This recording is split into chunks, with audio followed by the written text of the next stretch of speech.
Am I the asshole for going out to dinner with a coworker? I am 26, have been with my boyfriend, am 28, for 2 years. Our relationship was great until a few days ago, when I think I might have unintentionally caused a crack in it. To make a long story short, I have a couple of coworkers with whom I go for coffee after work, sometimes all together and sometimes with one or two, depending on their availability. The last few times I ended up going for coffee with a male coworker, and a few days ago we went to dinner together. He also asked me to go out to dinner later this week, but I'm unsure if I'll go. Edit. I'm not going. After informing my boyfriend about where I was, he noticeably withdrew and adopted a distant, chilly attitude. Despite my efforts to offer reassurance, his response was silence, which deeply unsettles me. Over the past few days, our conversations, although ongoing, have felt devoid of warmth and genuine connection. I'm increasingly concerned that his lack of trust in me has cast doubt on the strength of our relationship, leading me to fear the possibility of a breakup. Until now, he has always respected my independence without imposing any restrictions, indicating a strong level of trust. However, recent changes in his behavior suggest a shift in this trust. I am uncertain about the best course of action moving forward, as I don't want to inadvertently intensify the tension by pressuring him. I spoke to him and explained that I had no bad intentions. I apologized, and he asked if I didn't see the problem in what I did. I acknowledged the issue and reiterated my apology, promising to make it up to him. He then mentioned he would be visiting his parents for 2 days and wouldn't be home. I informed him I had been invited to another dinner, but decided not to attend. He didn't respond verbally, but his facial expression indicated he didn't care. Following some advice from some of you, I wasted no time and did everything I could to speak with him as soon as possible. When he didn't respond, I reached out to his sister, asking if she could ask him to speak to me. She agreed. I went to their parents' house, hoping to fix the mess I had created. I spoke to him in front of his sister and Mom, as his father was not home. I apologized for everything, went into detail, and handed him my phone to see the messages for himself. He took my phone, read the messages, but all he did was laugh. He laughed in my face and said, "This is the guy.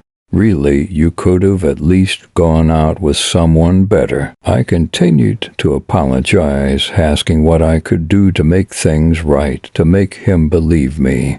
He told me that he hears my words, but my actions spoke otherwise. He also told me, "What does your apology change?"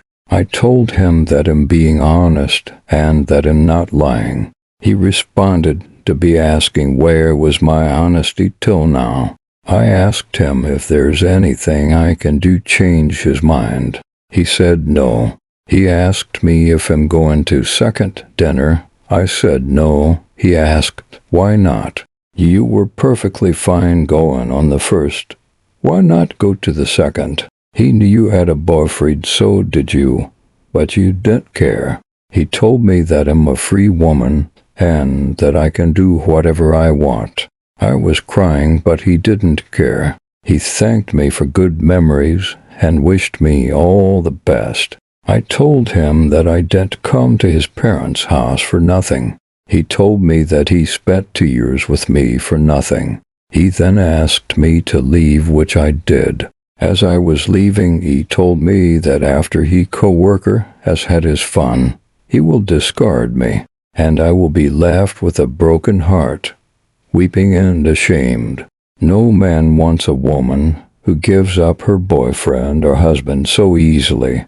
I also received another message from a coworker. He asked if we are going to another dinner. As some of you guys said, he is indeed there and offering a shoulder to cry on.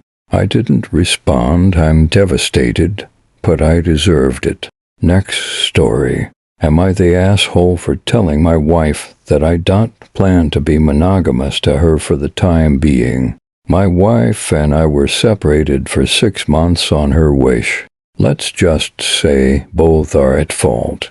But that's not relevant. I found out that she was having sex few months into separation, and I called her in anger. She told me that we never talked about exclusivity and separation. We did not. It was a mistake, and if I want her to stop, she will. I thought about it and told her to do whatever she wants. It's not like she can unfuck the man. And if she had sex one time, it's not different from having sex more than one time. I started dating again too, and I am in a kind of relationship with a woman. There are romantic feelings. We are not exclusive though. She can date other people and I can too. My wife wants to reconcile now as she has worked on her issues. She is going to therapy, etc. I am open to it as there are kids involved and I see a genuine change in her. We can make it work, but I am in love with this other woman and I want her involved in my life. So I was upfront with my wife. I am willing to work on our relationship, but I am not willing to let go of my GF. She said she never had sex after I called her that time as she thought it would hurt our reconciliation if that happened. She even showed me the message of her to the guy about never contacting her again and blocking him 1 hour after I called her. I told her that she can't unfuck the guy, so it's not relevant that she stop. I love my GF and I like her company. She asked me how long am I planning to see her, and I told her as long as I can. She is not a fling. I love her. I can't just discard her, nor do I want to. I don't plan to build a family with my GF. Neither does she. I just want her company. I want to build back my family with my wife. But I want my GF too. My wife protested, but I told her that she was the one who wanted separation, so she can't expect me to not fall in love with someone else. So here we stand. I do want to reconcile, but I won't stop seeing my GF. I love my wife and I love my GF. I don't plan to choose. My GF is okay with me reconciling with my wife.